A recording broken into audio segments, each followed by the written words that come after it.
Hello everyone, welcome to competitive exams tech prep. मेरा नाम पुष्पांजलि है और इस वीडियो में मैं आपके साथ डिस्कस करने जा रही हूँ एसक्यूएल कमांड्स को। इसके प्रीवियस वीडियो में हमने देखा था एसक्यूएल का इंट्रोडक्शन वीडियो। इंट्रोडक्शन में हमने समझा था कि एसक्यूएल क्या होता है, उसका बेसिक आइडिया लिया था। यहाँ पे हम एसक्यूएल के कमांड्स को डिस्कस करेंगे कि कौन कौन से कमांड्स हम एसक्यूएल में यूज़ करते हैं, और इसकी हम बात कर रहे हैं डेटाबेस मैनेजमेंट सिस्टम सब्जेक्ट के अंदर। सो फ्रेंड्स, अभी तक आप मेरे चैनल पे जुड़े नहीं हैं तो जुड़ जाइए, कर लीजिए चैनल को सब्सक्राइब और बेल बटन को प्रेस कर दीजिए, जिससे आने वाली वीडियोज़ की नोटिफिकेशन आपको मिलती रहे और ऐसी यूजफुल वीडियोज़ आप देख पाएँ। आप मुझे टेलीग्राम पे ही फॉलो कर सकते हैं, जिसका लिंक डिस्क्रिप्शन बॉक्स में है। आप वहां से चेक करके ज्वाइन कर सकते हैं। अगर आपने नहीं ज्वाइन किया तो ज्वाइन कर लीजिए, वहां पे आपको सारी वीडियोस के नोट्स मिल जाएंगे। डेटाबेस मैनेजमेंट सिस्टम की सीरीज़ को फॉलो करने के लिए लिंक डिस्क्रिप्शन बॉक्स में है, वहाँ पे पूरी प्लेलिस्ट को आप एक्सेस कर सकते हैं सीरियल वाइज। तो चलिए स्टार्ट कर लेते हैं हम बिना देरी के अपने टॉपिक को, जो है एसक्यूएल कमांड्स। आइए बात करते हैं। तो एसक्यूएल कमांड क्या होता है? एसक्यूएल कमांड इंस्ट्रक्शंस होते हैं। क्या होते हैं? इंस्ट्रक्शंस होते हैं। जैसे हम किसी भी लैंग्वेज में हम अगर बात कर रहे हैं, लेट से हिंदी, इंग्लिश, किसी में भी बात कर रहे हैं, तो उसमें हम कुछ ना कुछ इंस्ट्रक्शंस देते हैं, या कोई भी बात कम्युनिकेट करने के लिए, हम किसी भी बात को कहने के लिए हम स्टेटमेंट्स देते हैं। उसी तरह से आपका एसक्यूएल लैंग्वेज जो है, जो आपका स्ट्रक्चर्ड क्वेरी लैंग्वेज है, इसमें कुछ कमांड्स यूज़ किए जाते हैं, और ये कमांड्स आपके क्या कहलाते हैं? इंस्ट्रक्शंस कहलाते हैं। यानी हम डेटाबेस को कुछ इंस्ट्रक्शन देते हैं, उसके अकॉर्डिंग जो है वो आपका आउटपुट देता है। तो एसक्यूएल कमांड क्या है? इंस्ट्रक्शंस हैं। इसे हम यूज़ करते हैं डेटाबेस से कम्युनिकेट करने के लिए। कभी भी कोई भी डेटा अगर हमें एक्सेस करना है डेटाबेस से, तब भी हम एसक्यूएल कमांड्स का यूज़ करेंगे। और अगर हमें डेटा को ऐड करना है, मैनिपुलेट करना है, जो भी ऑपरेशंस करने हैं, उसके लिए हम एसक्यूएल कमांड्स का यूज़ करते हैं।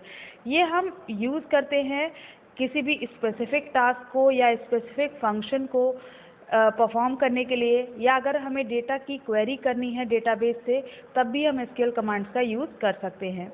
एसक्यूएल जो है वो बहुत सारे टास्क को परफॉर्म करता है। जैसे अगर आपको टेबल को क्रिएट करना है तो भी आप एसक्यूएल कमांड्स का यूज़ कर सकते हैं। इसी तरह से आपको टेबल में डेटा को ऐड करना है, तब भी आप एसक्यूएल कमांड्स का यूज़ कर सकते हैं। टेबल को डिलीट करना है या टेबल को ड्रॉप करना है, उसके लिए भी आप एसक्यूएल कमांड का यूज़ करेंगे। टेबल को मॉडिफाई करना है, किसी भी तरह का चेंज करना है उसमें, तो भी आप एसक्यूएल कमांड का यूज़ करेंगे। और अगर यूज़र के लिए परमिशन लेनी है तो भी आप एसक्यूएल कमांड्स के थ्रू ही परमिशन ले पाएंगे।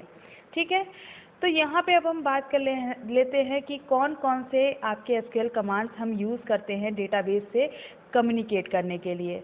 तो बेसिकली 5 टाइप्स के आपके एसक्यूएल कमांड्स यूज़ किए जाते हैं, जिससे हम डेटाबेस से कम्युनिकेट कर सकते हैं। सबसे पहला तो होता है, देखिए यहाँ पे एसक्यूएल कमांड जो है वो 5 टाइप्स से हम डिवाइड कर लिया है हमने। पहला तो होता है डीडीएल, यानी डेटा डेफिनेशन लैंग्वेज। दूसरा होता है डीएमएल, यानी डेटा मैनिपुलेशन लैंग्वेज।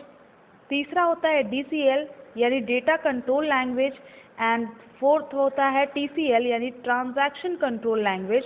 और फिफ्थ होता है डीक्यूएल, यानी डेटा क्वेरी लैंग्वेज। डीडीएल में आपका फर्दर डिवाइड है ये, जिसमें आपके कमांड्स हैं create, drop, alter and truncate. And DML में आपके कुछ कमांड्स हैं जो हैं इंसर्ट, अपडेट एंड डिलीट। ये 3 कमांड्स आपके डीएमएल के अंदर आते हैं। फिर डीसीएल की बात करेंगे तो इसमें 2 कमांड्स आते हैं, ग्रांट एंड रिवोक। फिर आता है आपका टीसीएल, यानी ट्रांजैक्शन कंट्रोल लैंग्वेज, इसमें आपके 3 आते हैं, commit, roll back and save point. ठीक है, और लास्ट वन इज डीक्यूएल। डीक्यूएल में एक ही कमांड है, जिससे हम कहते हैं सेलेक्ट कमांड।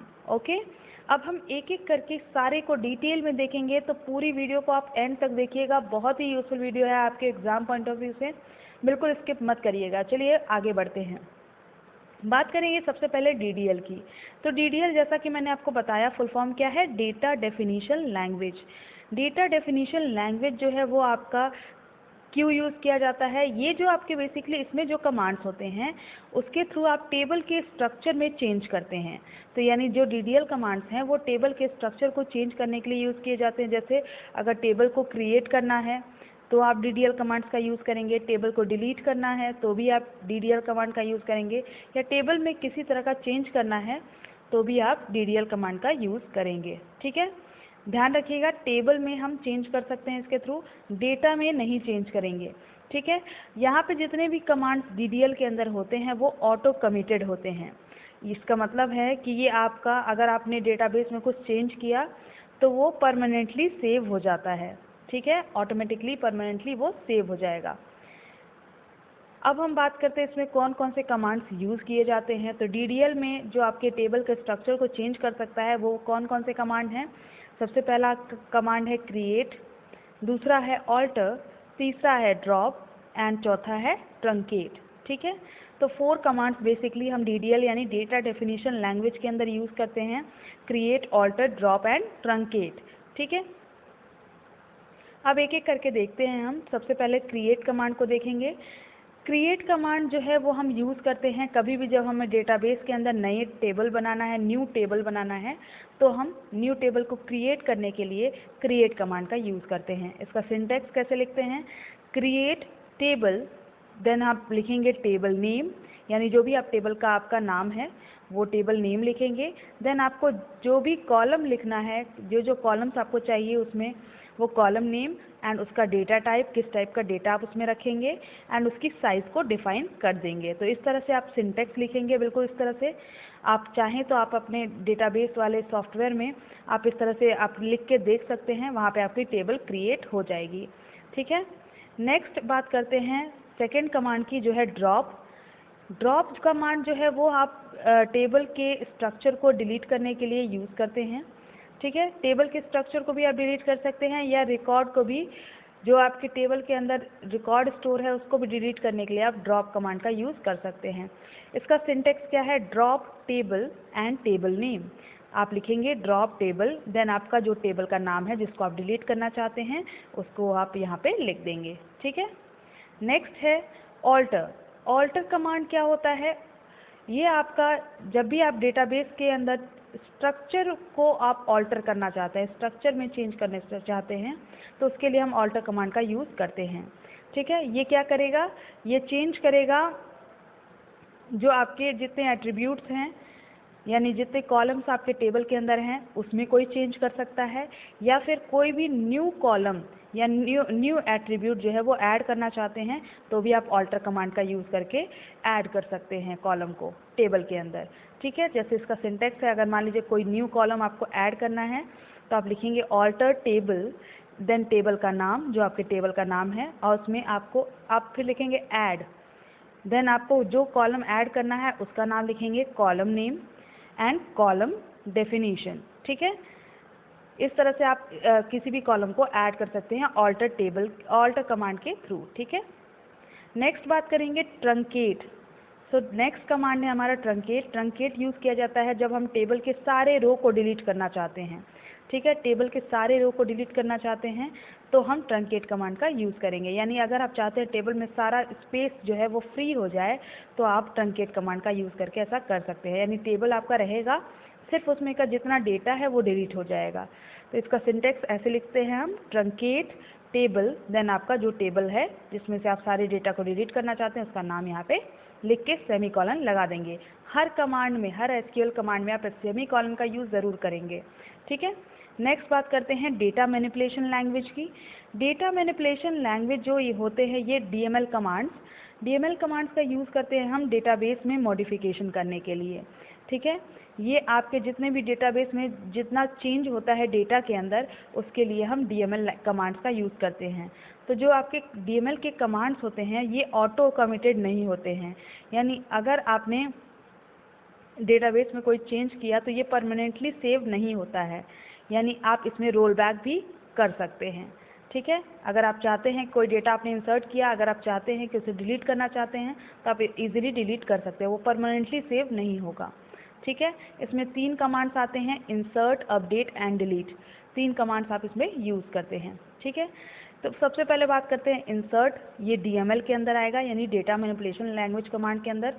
इंसर्ट स्टेटमेंट जो है वो आपका SQL क्वेरी है और इसमें हम इसको यूज़ करते हैं कभी भी अगर टेबल के अंदर कोई भी डेटा इंसर्ट करना है, रो में, टेबल के रो में डेटा को इंसर्ट करना चाहते हैं तो आप इंसर्ट कमांड का यूज़ करेंगे। इसका सिंटैक्स क्या होता है, इंसर्ट इनटू टेबल नेम, यानी जो टेबल में आप इंसर्ट करना चाहते हैं, तो इंसर्ट इनटू सेम लिखेंगे, फिर टेबल का नाम लिखेंगे, फिर कॉलम जितने आपके हैं ऐड करना चाहते हैं वो सारे कॉलम्स, और उस कॉलम्स में क्या क्या वैल्यू आप देना चाहते हैं वो आप यहाँ पे लिख के सेमीकोलन यहाँ लगा देंगे। ठीक है, नेक्स्ट बात करते हैं अपडेट कमांड की। अपडेट कमांड जो है वो आप कभी भी कॉलम, जो टेबल में कॉलम्स होते हैं उनमें अगर उनकी वैल्यूज़ में अगर आप चेंज करना चाहते हैं कॉलम की वैल्यू में, तो आप अपडेट कमांड का यूज़ कर सकते हैं। इसका सिंटेक्स है अपडेट टेबल नेम, देन आप सेट लिखेंगे और फिर आप कॉलम का नेम जिसमें आप अपडेशन करना चाहते हैं और उसकी वैल्यू जो आप रखना चाहते हैं, फिर आप सेमीकोलन का यूज़ कर लेंगे। ठीक है, तो इस तरह से आप अपडेट कमांड का यूज़ कर सकते हैं। इसका एग्जाम्पल देख सकते हैं, अपडेट देन टेबल का नाम लिखा है यानी स्टूडेंट टेबल है, एंड सेट आपने लिख दिया, और उसके बाद आप कॉलम नेम यानी यूज़र नेम जो है वो कॉलम है आपका, इसमें आपको चेंज क्या करना है, सोनू लिखना है। जहाँ पे स्टूडेंट की आईडी आपने कंडीशन दे रखी है कि स्टूडेंट की आईडी क्या होनी चाहिए, 3, यानी जो स्टूडेंट आईडी 3 वाला स्टूडेंट है उसका नाम सोनू रखना है। ठीक है, नेक्स्ट बात करते हैं डिलीट कमांड की। डिलीट कमांड, जब भी हमें टेबल से एक या ज़्यादा रो को डिलीट करना है तो हम डिलीट कमांड का यूज़ करते हैं। इसका सिंटेक्स है डिलीट फ्रॉम टेबल नेम, यानी जिस टेबल से आप डिलीट करना चाहते हैं, एंड देन आप कंडीशन यहाँ लगा देंगे। ठीक है, नेक्स्ट बात करेंगे डेटा कंट्रोल लैंग्वेज की। डेटा कंट्रोल लैंग्वेज क्या होते हैं? डेटा कंट्रोल लैंग्वेज कमांड्स जो होते हैं वो हम कभी भी, अगर आप डेटाबेस के यूज़र को अगर आप एक्सेस करने की परमिशन देना चाहते हैं तो आप डेटा कंट्रोल लैंग्वेज कमांड्स का यूज़ करेंगे। इससे जो आपका यूज़र है उसको अथॉरिटी मिलती है कि वो उसको, हाँ, या तो हम ग्रांट कर देंगे कि आप अलाउ कर देंगे कि आप डेटाबेस को एक्सेस कर सकते हैं, या हम उसको डिनाई कर देंगे। तो यहाँ कुछ कमांड्स यूज़ किए जाते हैं DCL के अंदर, यानी डेटा कंट्रोल लैंग्वेज के अंदर 2 कमांड्स यूज़ किए जाते हैं, ग्रांट एंड रिवोक। ठीक है, ग्रांट तब यूज़ किया जाता है जब हम यूज़र को परमिशन दे रहे हैं कि आप डेटाबेस को एक्सेस कर पाओगे। अगर हम यूज़र को मना कर देंगे कि हम उससे परमिशन ले लेंगे, वापस रिलीज़ करा लेंगे परमिशन, तो वो कहलाएगा रिवोक कमांड। तो ग्रांट कमांड तब हम यूज़ करते हैं जब यूज़र को एक्सेस देना है, और जब हम उस यूज़र से एक्सेस वापस ले लेंगे तो वो रिवोक कमांड के थ्रू लेंगे। ठीक है, नेक्स्ट है transaction control language. Transaction control language में आपका ये सिर्फ DML कमांड्स के साथ यूज़ किया जाता है, जैसे इंसर्ट, अपडेट, डिलीट, इनके साथ ही यूज़ किया जाता है। ये जो ऑपरेशंस हैं वो ऑटोमेटिकली कमिटेड होते हैं डेटाबेस में। ठीक है, इसलिए ये आपके क्या होते हैं, they can not be used while creating table. ठीक है, जब हम टेबल को क्रिएट कर रहे हैं, टेबल को डिलीट कर रहे हैं, तब हम इसका यूज़ नहीं करेंगे। ट्रांजैक्शन कंट्रोल लैंग्वेज को हम सिर्फ DML कमांड्स के साथ यूज़ करते हैं, और इसमें 3 आपके कमांड्स आते हैं, कमिट, रोल बैक और सेव पॉइंट।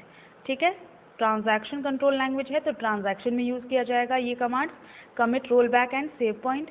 सबसे पहले बात करते हैं कमिट कमांड की। कमिट कमांड जो है वो यूज़ किया जाता है जब हम सारे ट्रांजैक्शंस को डेटाबेस के अंदर सेव करेंगे, तब हम कमिट कमांड का यूज़ करेंगे, और इसका सिंटैक्स इस तरह से लिखा जाएगा।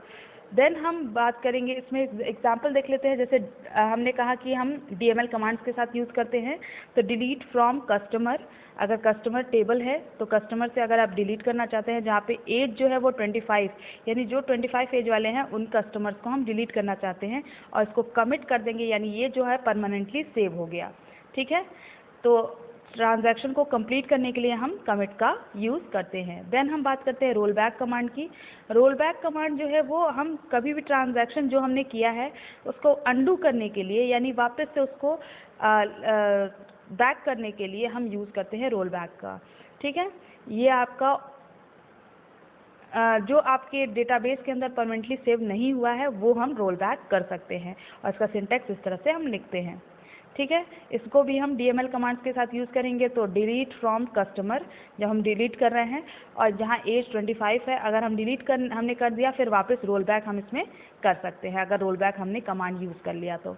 ठीक है, नेक्स्ट बात करेंगे हम सेव पॉइंट की। तो सेव पॉइंट जो है, it is use to roll the transaction back to a certain point, यानी किसी एक पॉइंट तक हम अगर बैक करना चाहते हैं तो हम सेव पॉइंट का यूज़ करेंगे। ठीक है, तो सेव पॉइंट नेम, यहाँ पे इसका सिंटैक्स है। नेक्स्ट है data query language. Data query language का यूज़ करते हैं कभी भी डेटाबेस से अगर डेटा को एक्सेस करना चाह रहे हैं, डेटा को फेच करना चाह रहे हैं, तो डेटा क्वेरी लैंग्वेज का यूज़ करेंगे। इसमें सिर्फ एक कमांड होता है जो है सेलेक्ट कमांड, ठीक है। सेलेक्ट कमांड जो है वो आपका बिल्कुल प्रोजेक्शन ऑपरेशन की तरह होता है जो रिलेशनल अलजेब्रा में होता है। रिलेशनल अलजेब्रा अभी मैंने डिस्कस नहीं किया है, उसको मैं आगे की वीडियोस में डिस्कस करूंगी, ठीक है। तो वो ये आपका प्रोजेक्शन ऑपरेशन की तरह ही होता है सेलेक्ट कमांड। इसे हम यूज़ करते हैं to select the attribute based on the condition, यानी किसी भी एट्रीब्यूट को सेलेक्ट करने के लिए किसी कंडीशन के अकॉर्डिंग हम अगर कोई एट्रीब्यूट सेलेक्ट कर रहे हैं तो वहाँ पे हम सेलेक्ट कमांड का यूज़ कर सकते हैं। और इसका सिंटेक्स होता है select expression from table where condition, ठीक है।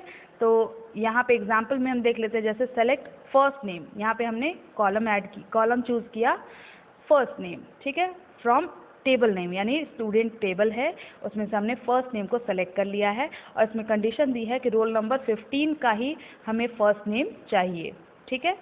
रोल नंबर ग्रेटर देन 15, यानी जो 15 से ऊपर वाले स्टूडेंट्स हैं उन्हीं का फर्स्ट नेम हमें यहाँ पे चाहिए। तो यहाँ पे सेलेक्ट कमांड हम यूज़ करेंगे ताकि हम किसी भी एट्रीब्यूट से डेटा को फेच कर पाएँ, ठीक है। तो ये हमने बात कर ली सारे एसक्यूएल कमांड्स की। आई होप आपको समझ में आया होगा, कॉन्सेप्ट आपका क्लियर हुआ होगा और मेरी पूरी कोशिश है कि मैं सारे सिलेबस को कंप्लीट करूं। जो थर्ड ईयर वाले बच्चे हैं बिल्कुल पैनिक मत करिए, सबको सारे सिलेबस जो है सिलेबस के अकॉर्डिंग टॉपिक्स प्रोवाइड किए जाएंगे। पेशेंस रखिए थोड़ा सा, और जो बच्चे ज़्यादा परेशान हो रहे हैं, परेशान होने की बिल्कुल ज़रूरत नहीं है। मैं पूरी कोशिश कर रही हूँ कि आपको सारे जो कंटेंट है वो प्रोवाइड करूँ। Thank you for watching.